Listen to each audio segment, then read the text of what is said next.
안녕하세요. 오늘은 세상을 좀 다르게 보는 법, 상관적 사유에 대해 저희가 준비한 자료들로 깊이 한번 파고들어 보겠습니다. 네. 이게 서구식 분석이랑은 좀 다른 모든 게 이어져 있다고 보는 동아시아 지혜의 바탕을 둔 거죠. 네, 맞습니다. 뭐랄까, 현상을 그냥 딱딱 나누기보다는 유추나 연결, 또 그 맥락 안에서 전체를 보려는 그런 사고방식이에요. 아, 전체를 보는 거군요. 네, 그래서 오늘은 이 상관적 사유가 특히 문화 변화를 이해하는데 어떻게 쓰이는지, 뭐 예술이나 설화, 그리고 이게 또 오늘날 AI 시대에는 어떤 의미가 있을지 그런 얘기들을 좀 해보려고 합니다. 네, 흥미로운데요. 그럼 먼저 상관적 사유라는 게 정확히 뭔지 핵심부터 좀 짚어주시죠. 네, 상관적 사유의 핵심은요, 모든 걸 분리해서 보지 않는다는 거예요. 분리하지 않는다. 네, 연결된 어떤 패턴, 그걸 보려는 거죠. 예를 들면 음양오행 같은 거요. 아, 음양오행이요? 네, 우주 전체를 서로 영향을 주고받는 네트워크로 보는 관점이거든요.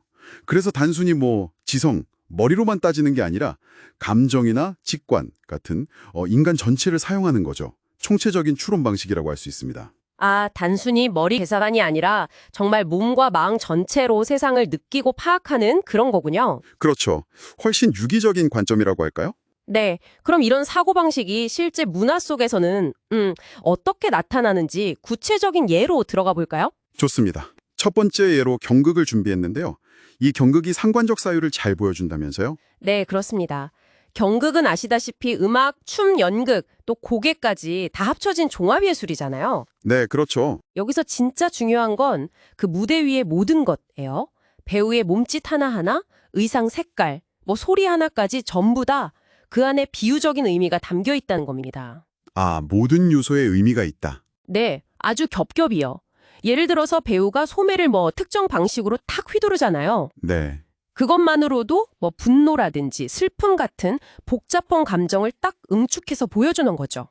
그러니까 배우의 그 양식화된 움직임 하나하나가 어떤 감정, 어떤 상황을 구체적으로 딱 구현하는 거예요. 그럼 관객은 그걸 해석하고요. 그렇죠. 관객은 그 기호들을 해석하면서 배우랑 정서적으로 깊이 교감하게 되는 거고요. 근데 이 과정에서 재미있는 게 배우와 관객 사이에 또 현실과 허구 사이에 경계가 좀 흐릿해지는 그런 공간이 만들어져요. 경계가 흐릿해진다. 네. 어떤 거죠? 네, 이걸 한계 공간, 리미널 스페이스라고도 하는데요.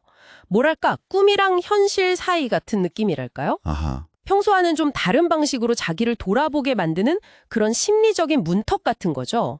관객은 바로 이 공간에서 자기 개인적인 기억이나 감정을 막 연결시키면서 어떨 때는 치유를 받기도 하고 또 새로운 통찰을 얻기도 하고요. 야, 그건 정말 AI가 따라하기 어렵겠는데요? 바로 그 점이죠.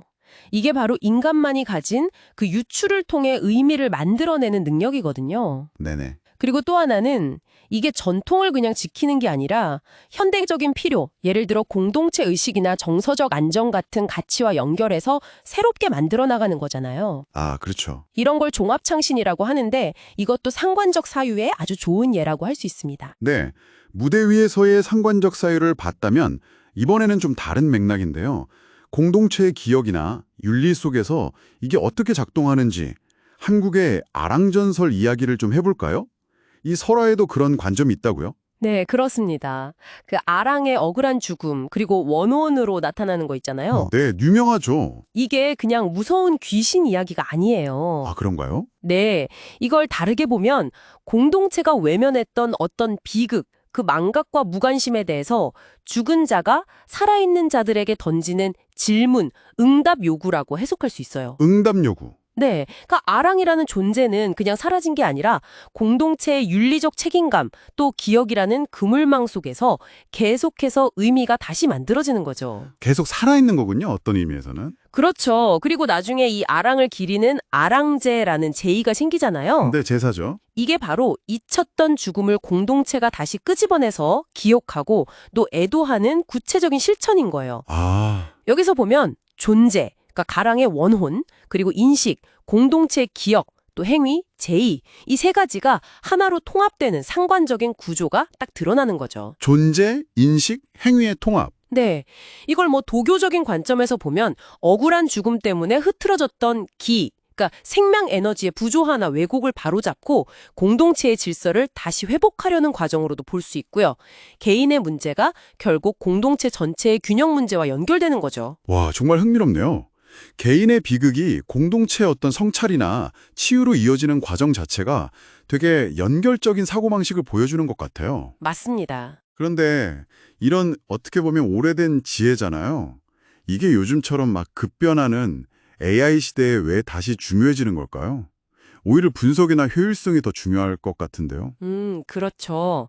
AI 시대는 변화가 너무 빠르고 예측하기가 어렵잖아요. 네, 그렇죠. 그러다 보니까 분석적인 사고만으로는 부분적인 거에 빠져서 전체적인 흐름이나 예상치 못한 연결고리를 놓치기 쉬워요. 부분만 보게 된다. 네. 그런데 상관적 사유는 이런 변화를 어떤 위협으로만 보는 게 아니라 뭐랄까 음양의 순환처럼 자연스러운 과정으로 받아들이게 도와주거든요. 자연스러운 순환? 네. 좋은 일이 있으면 나쁜 일도 있고 모든 건 돌고 돈다 뭐 이런 생각처럼요. 그래서 결과적으로 회복 탄력성을 기르는 데 도움이 됩니다. 회복 탄력성이요? 네. 그리고 더 나아가서 이건 AI가 아직은 따라오기 힘든 그런 인간 본연의 강점들 있잖아요. 예를 들면요. 뭐 공감 능력이라든지 윤리적인 판단력, 또 복합적인 의미를 만들어내는 능력, 그리고 깊이 있는 관계 맺기 같은 것들이요. 이런 것들의 중요성을 다시 생각하게 해주는 거죠. AI 시대일수록 오히려 인간적인 게 더 중요해진다. 그렇죠.